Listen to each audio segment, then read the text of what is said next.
Ezra Pound was born October 30 in 1985 in Haley, Idaho. So he studied literature and language in college, and in 1808 left for Europe, where he published several successful books of poetry. Pound advanced a modern movement in English and American literature. His pro-fascist broadcasts in Italy during World War II led to his arrest and confinement until 1958.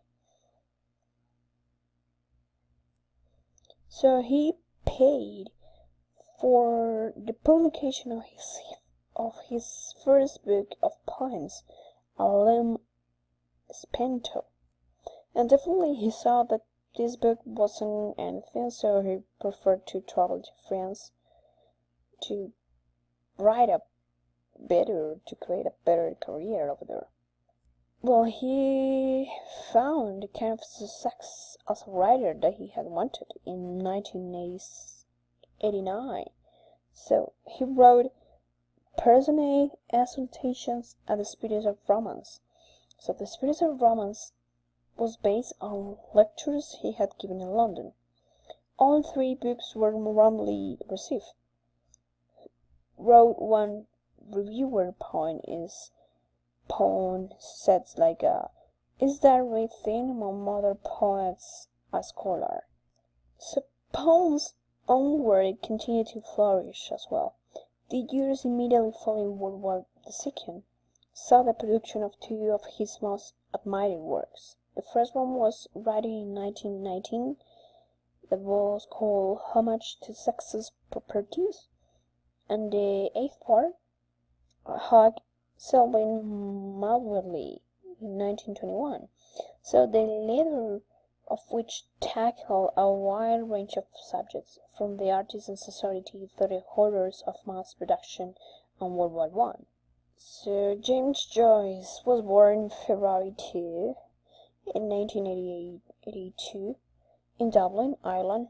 He published Portrait of the Artist in 1960 and caught the attention of Ernest Pound with Ulysses. So Joyce perfected his stream of consciousness style and became a literary celebrity. The explicit content of his prose proved about landmark legal decisions on sanity. So Joyce battled ailments for most of his life. He died in 1941. So this guy was very, very, very intelligent. He traveled to Ireland, to Italian, and there he taught English and he learned Italian. That language was one of the 17 languages he could speak. At least include Arabic, Sanskrit, and Greek. So other moves followed as the Joyce and Barnacle. Yeah. They made their home cities like Rome and Paris to keep his family about weather. So he continued to find work as a teacher in Italy. Well, he continued writing. In 1914, he published his first book, Dubliners, a collection of 15 short stories. So 2 years later, Joyce put out a second book, the novel Portrait of the Artist, as I mentioned before, a sage of mine. So this book, Ulysses, is also a modern retelling of Homer's Odyssey, with the three main characters serving as modern version of Telemachus, Ulysses, and Penelope. So Sherwood Anderson, he was born in September 13 in 1876. He was born in Irvine, in Canton, Ohio. He was their third child. His mother was Emma Smith. So he is best known for his classic collection of tales, Winesburg, Ohio, which he had began writing in 1915 and generally were in order to the stories appear in the text. The book was published in 1919 and received much acclaim, establishing him as a talented modern American author. Also, he was given the first Dial Award for distinguished service to American letters in 1922, but soon was derided by the same publication when his popularity waned. Was this book Ohio Witness? This book begins with a short prologue in which an old writer images all the people he has known and critiques, warped in their pursuits of greater truths. So this guy, Raymond Chandler, he was born in July 23 in 1988 in Chicago. So he went on to become a highly successful and influential crime novelist now, such as Where's the Big Sleep, Farewell, My Lovely, and The Long Goodbye, all of which were made into films. So he was also a Hollywood screenwriter. He also received an Academy Award nomination for his work on Double Indemnity and The Blue Dahlia. He died in California on March 26th in 1959. All of his was talking about a crime. So this is The Biggest Sleep, but his work has been adapted twice into the film. And the other one, Farewell, My Lovely, talking about a murder and corruption. It's essentially a love story.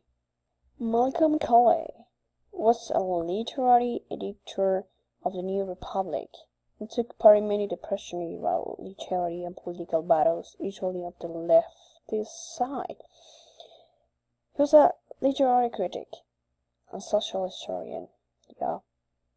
He revived the reputation of William Faulkner with Portable Faulkner.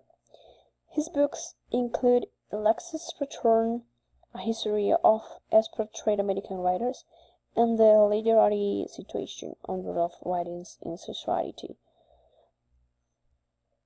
John Dos Passos was born in January in 1896 in Chicago.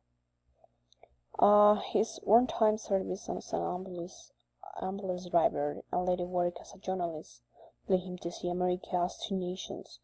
So his reputation as a social historian, radical critic of American life, a major novelist of the post-war Lost Generation, rests primarily of his powerful USA trilogy. So he wrote this book. So Thomas Eliot was born in Louis, Missouri in 1888. He published his first poetic masterpiece, The Love Song of J. Alfred Bulford, in 1915.